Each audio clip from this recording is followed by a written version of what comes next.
Assalamualaikum warahmatullahi wabarakatuh. Bismillahirrahmanirrahim.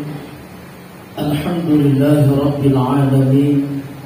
Allahumma salli wa sallim ala sayyidina Muhammad wa ala alihi wa sahbihi ajma'in. Amma ba'd. Para orang tua kami, kaum muslimin dan muslimat, salimin wa salimat, dan insyaallah kita semuanya dimuliakan Allah Subhanahu wa ta'ala. Alhamdulillah, kita bersyukur kepada Allah Subhanahu wa ta'ala atas segala limpahan rahmat dan karunia yang telah Allah berikan, sehingga pada hari ini kita diberikan kesehatan dan kesempatan untuk dapat melaksanakan kewajiban kita sebagai hamba-Nya. Mudah-mudahan segala amal ibadah yang kita laksanakan mengantarkan kita menuju orang-orang yang bahagia dunia dan akhirat. Amin ya rabbal alamin. Allahumma salli wa sallim ala sayyidina Muhammad wa ala ali sayyidina Muhammad. Mudah-mudahan kita semua mendapatkan syafaatnya di yaumil mahsyar kelak. Jemaah yang dimuliakan Allah Subhanahu wa ta'ala, qala Rasulullah sallallahu alaihi wasallam, man shoma ramadhana imanan wa ihtisaban ghufira lahu ma taqaddama min dhanbi. Wa qala aidan, man qama ramadhana imanan wa ihtisaban ghufira lahu ma taqaddama min dhanbi.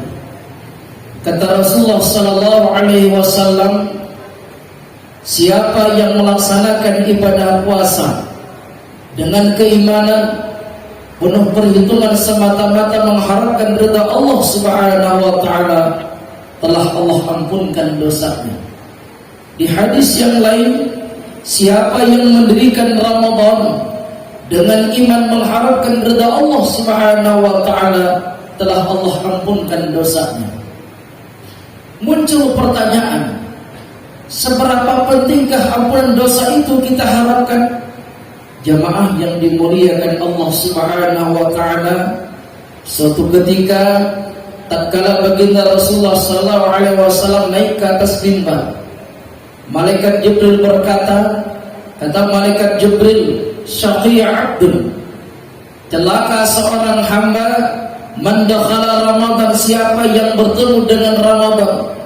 Tapi kata malaikat Jibril, tatkala Ramadan meninggalkannya, falam yughfarlah, mereka tidak mendapatkan keampunan dari Allah Subhanahu wa ta'ala. Malaikat Jibril yang mengatakan, baginda Rasulullah sallallahu alaihi wasallam yang mengaminkan. Artinya jemaah yang dimuliakan Allah, mendapatkan keampunan dari bulan Ramadan adalah suatu hal yang sangat penting bagi kita.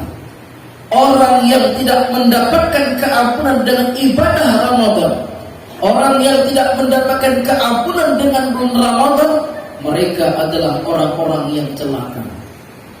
Maka jemaah yang dimuliakan Allah, ibadah Ramadan yang kita laksanakan jangan hanya sekedar menggugurkan kewajiban. Yang penting kan saya puasa, yang penting kan sudah enggak berdosa. Benar memang, akan tetapi alangkah ruginya kita andaikan tidak mendapatkan keampunan. Bukankah hadis yang kita sampaikan di awal, siapa yang berpuasa di bulan Ramadan, siapa yang mendirikan Ramadan, artinya segala amal ibadah yang kita lakukan, tatkala benar-benar dilakukan dengan keimanan mengharapkan ridha Allah, jaminan dan janjinya adalah keampunan dari Allah Subhanahu wa ta'ala. Bulan Ramadan adalah bulan maghfirah, bulan Ramadan adalah bulan keampunan. Alangkah ruginya kita manusia, alangkah ruginya kita hamba ketika bertemu Ramadan tidak mendapatkan keampunan. Maka jemaah yang dimuliakan Allah, setidaknya ada 3 hal yang harus kita lakukan untuk mendapatkan keampunan. Pertama, laksanakan amal ibadah di bulan Ramadan, baik puasanya, tadarusnya, ibadah-ibadah yang lainnya, benar-benar dengan keimanan. Kita bersedekah bukan karena gengsi dengan orang lain, Kita tadarus bukan karena organisasi kita membuat satu konsep, satu orang satu juz, tidak. Tapi kita tadarus semata-mata dengan keimanan, mengharapkan ridha Allah Subhanahu wa ta'ala. Yang kedua, sesudah kita melaksanakan dengan keimanan mengharapkan ridha Allah, amal ibadah yang kita lakukan tersebut kita introspeksi kita. Siang harinya kita introspeksi, adakah malam harinya hal-hal yang dilarang kita lakukan. Pada siang harinya introspeksi diri, adakah malam harinya hal-hal yang dilarang kita lakukan. Jemaah yang dimuliakan Allah, yang ketiga, langkah yang harus kita lakukan untuk meraih keampunan, istiqomah dalam beribadah. Baginda Rasulullah sallallahu alaihi wasallam ketika ditanya, "Ya Rasulullah, ayu a'mal ahabbu ilallah?" Amal apakah yang paling dicintai Allah? Baginda Rasulullah menjawab, "Adwamuha wa in qalla." Amalan yang dikerjakan terus-menerus walaupun sedikit jumlahnya.